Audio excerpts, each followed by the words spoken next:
রাত রাত এই ভাগবত সঙ্গ করে তিনি দেহ রেখেছিলেন। এই কারণে আমি বলতে চাচ্ছি ভাগবত সঙ্গটা আমাদের সঙ্গে আরো পরামর্শ করে বুঝিয়ে তারপরে করবেন। আমি ভাগবতমের পঞ্চম স্কন্ধ নিয়ে এসেছি। কোন স্কন্ধ নিয়ে এসেছি? আপনারা তো ভাগবতম বুঝের একটাই গ্রন্থ। আজকে থেকে বলে দিই, এই গ্রন্থটা যে দেখছেন আপনারা, এরকম 18টা গ্রন্থ মিলে একটা ভাগবতম। কয়টা গ্রন্থ মিলে? ব্যাপারটা কি বুঝছেন নি এখন? এইরকম গ্রন্থ 18টা মিলে একটা ভাগবতম, বুঝতে পেরেছেন? যার মূল্য এখন 15,700 টাকা।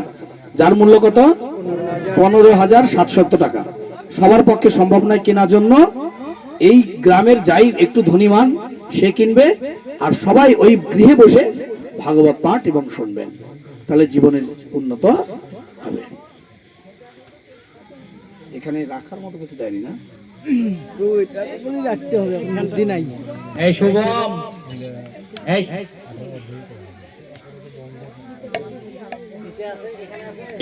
হরে কৃষ্ণ। এখানে কে কে ভাগবত নিজের মুখে পাঠ করেছেন? হাত উঠান। নিজের মুখে কে কে পাঠ করেছেন? হাত উঠান।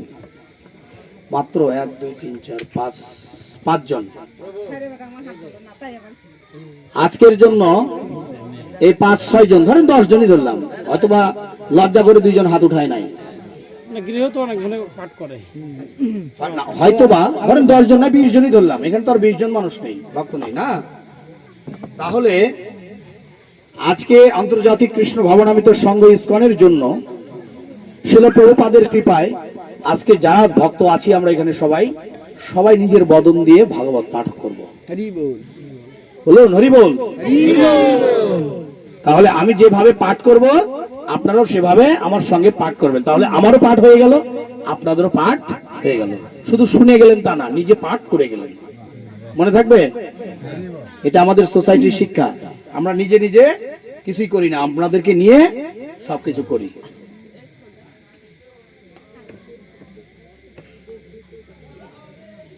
হাতেই নেন, এটাই ভালো।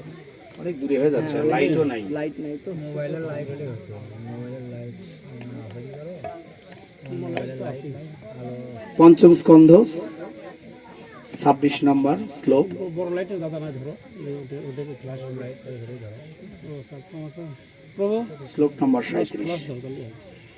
এবং বিধা নরকা জমালয়ে সন্তি শতশ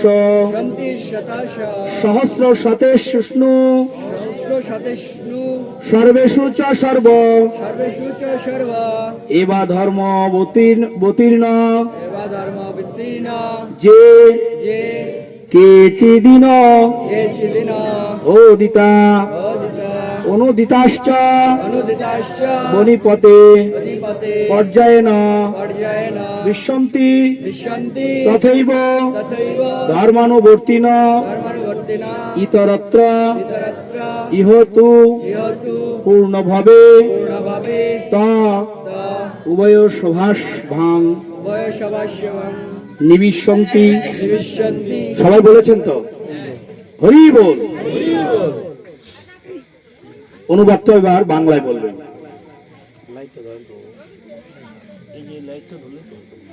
ভিতরে হে মহারাজ পরীক্ষিত, সবাই বলবেন এখানে এসেছেন জীবনটাকে সার্থক করুন। এই জীবনে আর কেউ পাবেন না। অনেক পাঠক দেখেছেন, বলেছে নাকি এরকম করে? কথা কয় না, কে বলেছে? শুধু তার মতো সে বলে এখান থেকে চলে গেছে। আপনাদেরকে দিয়ে আমি আজকে ভাগবত পাঠ করাইলাম, এর চাইতে পূর্ণ আর কি চান? বুঝবেন ভাগবতমটা কি, একটু পরে বুঝবেন। হে মহারাজ পরীক্ষিত, জমালয়ে এই প্রকার শত সহস্র নরক রয়েছে। যে সমস্ত পাপীদের কথা এখানে উল্লেখ করা হয়েছে এবং যাদের কথা উল্লেখ করা হয়নি তারা সকলেই তাদের পাপ কর্মের মাত্রা অনুসারে বিভিন্ন প্রকার নরকে প্রবেশ করবে। আর যারা পুণ্যবান তারা স্বর্গ আদি পুণ্যময় লোকে গমন করবে। কিন্তু পাপী এবং পুণ্যবান উভয়কেই তাদের কর্মফল শেষে কর্মফল শেষ হয়ে যাওয়ার পর এই পৃথিবীতে ফিরে আসতে হয়। হরে কৃষ্ণ। জয় শ্রীমদ্ ভাগবতম কি তাৎপর্য, জয় শ্রীল প্রভুপাদ কি। এখানে দুজনকেই এই পৃথিবীতে ফিরে আসতে হবে, পুণ্যবানকেও আর পাপীকেও। মনে রাখবেন এই কথাটা। এই পৃথিবীতে কাকে কাকে আসতে হবে? পুণ্যবানকেও আসতে হবে, পাপীকেও আসতে হবে। তাহলে আপনারা কোনটা চান? পুণ্যবান হইতে চান না পাপী হইতে চান? আপনারা পুণ্যবান হইতে চান না পাপী হইতে চান? বলবেন কোনটাই নয়। আরে পৃথিবীতে আবার আসতে হবে, তাহলে এই জন্ম তো বৃথা, তাহলে নাই মরা ভালো। আমরা এই পৃথিবীতে আসতে আমাদের চিন্তা হবে আমরা গোলক বৃন্দাবনে চলে যাব। সবাই বলুন হরি বল, হরি বল, হরি বল। তাহলে গোলক বৃন্দাবনে কিভাবে যাব, আমাদের কি করা উচিত? আমাদের সেটাই করব। প্রথমে বলেছিলাম আপনারা কি স্বার্থে এসেছেন, কেন এসেছেন, এখানকার সার্থকতা কি। আজকে এই সার্থকতাই আমরা আলোচনা করব। আপনাদের সার্থকতা কি, এখানকার আসার সার্থকতা কি, সেটাই আপনারা আজকে শুনে যাবেন। এটাই সার্থকতা, মনে থাকবে। এই বর্ণনাটি ভগবত গীতার প্রথম দিকে ভগবান শ্রীকৃষ্ণের উপদেশ অনুরূপ তথা দেহান্তর প্রাপ্তি।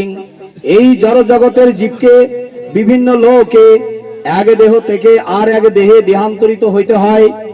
ঊর্ধ্বং গচ্ছন্তি শতস্থা, যারা সদ্গুণের রয়েছেন তারা স্বর্গলোকে উন্নীত হন। অধ গচ্ছন্তি তামসা, তেমনই যারা তমগুণের দ্বারা আচ্ছন্ন তারা নরকে প্রবেশ করে। বুঝছেন? যারা সদ্গুণী তারা কোথায় যাচ্ছে? স্বর্গে। আর যারা তামসিক তমগুণী তারা যাচ্ছে নরকে।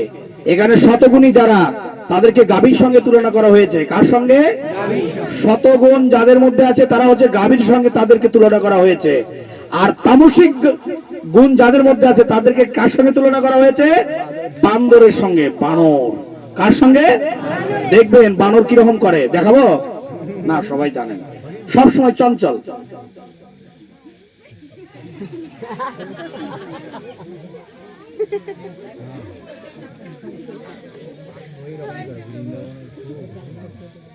কি এরকম কে করে? হরি বল। তা আমাদের মনটা হচ্ছে বানর, এই বানরটাকে কন্ট্রোল করতে হবে। এরম করা যাবে না, যে আমার মতো স্থির চিত্তে থাকতে হবে। দেখি কয়জন পারেন। নিজের মনটাকে যে কন্ট্রোল করবে তিনি বৈকুণ্ঠ ধামে যাবেন। তার হচ্ছে কি শত রজতম। আর রজগুণ কি? বাঘ এবং সিংহের সঙ্গে তুলনা করা হয়েছে। রাক্ষস খাওয়া, রজগুণের অধিকারী, খালি খাওয়া। শুনছ কি কও? আচ্ছা, কালকে বলে মাংস শেষ হয়েছে, প্রতিদিন মাংস খাওয়া যাচ্ছে না, কালকে না মাছ নিয়ে আসো। আজকে হাটত যাচ্ছ, গুলাববাগ থেকে ট্যাংরা মাছ আইনো। আচ্ছা আনমনে তো এত বাজার করবে, দেও এত আর কত ঠেকা কুলায় না, টেকা কুলায় না। রজগুণ, রাজসী, তমগুণ তামসিক, শতগুণ সাত্বিক। তাহলে আপনারা তো পেয়েছেন, শতগুণের অধিকারী হলে স্বর্গে, তমগুণের অধিকারী হলে নরকে। আপাতত দুইটাই বোঝায়, পরের ক্লাসে এসে রজটা বুঝাবো।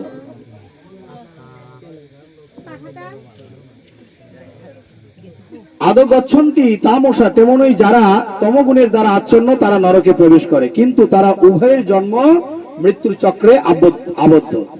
দেখেছেন, শতগুণীরাও জন্ম মৃত্যুর মধ্যে আবদ্ধ, আর তমগুণীরাও জন্ম মৃত্যুর মধ্যে আবদ্ধ। ভগবত গীতায় উল্লেখ করা হয়েছে যে যারা পুণ্যবান তাদেরও স্বর্গলোকে সুখ ভোগ করার পর পুনরায় এই মর্তলোকে ফিরে আসতে হয়। কে জানি বলেছিল এখানে স্বর্গে যাবে, মাথায় রাখবেন আজকের পর থেকে কেউ স্বর্গীয় লিখবেন না। স্বর্গে গেলে আবার আসতে হয়। আপনার পিতাকে কোনো সময় আবার হাত ধরে পা ধরে টানি নামাবেন না যে বাবা তুমি আবার আসো আমাদের এই জমালয়ে কারাগারে। স্বর্গীয় লেখা যাবে না। আচ্ছা বলবো, ক্ষীণে পুণ্যে মর্ত লোকম বিশ্বন্তি, তাই এক লোক থেকে আর এক লোকে গমনাগমনের ফলে জীবনের প্রকৃত সমস্যার সমাধান হয় না। হয় কি হয় না? জীবনের সমস্যার সমাধান তখনই হবে যখন আর জড় শরীর ধারণ করতে হবে না। এই জড় শরীর ধারণা করতে হবে না, তখনই জীবনের সমাধান আসবে। কৃষ্ণ ভাবনাময় হওয়ার ফলেই কেবল তা সম্ভব। কি করতে হবে? আমাদের সবাইকে কৃষ্ণ ভাবনাময় হইতে হবে। সেই সম্বন্ধে শ্রীকৃষ্ণ ভগবত গীতায় বলেছেন, জন্ম, সবাই বলুন, জন্ম কর্ম চ মে দিব্য দিব্যমেবং যো ব্যক্তি তত্ত্বত তত্ত্বাদেহং পুণ্য জন্ম নৈতি মামেতি সহর্জুন। হে অর্জুন, না এটা বলতে হবে না। হে অর্জুন, তিনি আমার এই প্রকার দিব্য জন্ম এবং কর্ম যথাযথভাবে জানেন, তাকে আর দেহ ত্যাগ করার পর পুনরায় জন্মগ্রহণ করতে হয় না। শুনেছেন? যে এই তাৎপর্যটা জানে তাকে আর নতুন করে জন্মগ্রহণ করতে হয় না। তিনি আমার নিত্য ধাম লাভ করেন। নিত্য ধামটা কোথায়? গোলক বৈকুণ্ঠ ধাম। আপনারা যখন এই দেহটা ত্যাগ করবেন, যখন বৈকুণ্ঠ ধামে যাবেন, তখন আপনাদের রূপ কেমন হবে, দেখতে কেমন হবেন বলুন তো? নারায়ণের মতো হয়ে যাব আমরা সবাই। আত্মাগুলো কেমন হয়ে যাব? নারায়ণের মতো। চারটা হাত হবে আমাদের, আমাদের আত্মাগুলো চারটা হাত হয়ে সেখানে আবার স্থির থাকবো। আমরা শুধু পরীক্ষা দেওয়ার জন্য এসেছি।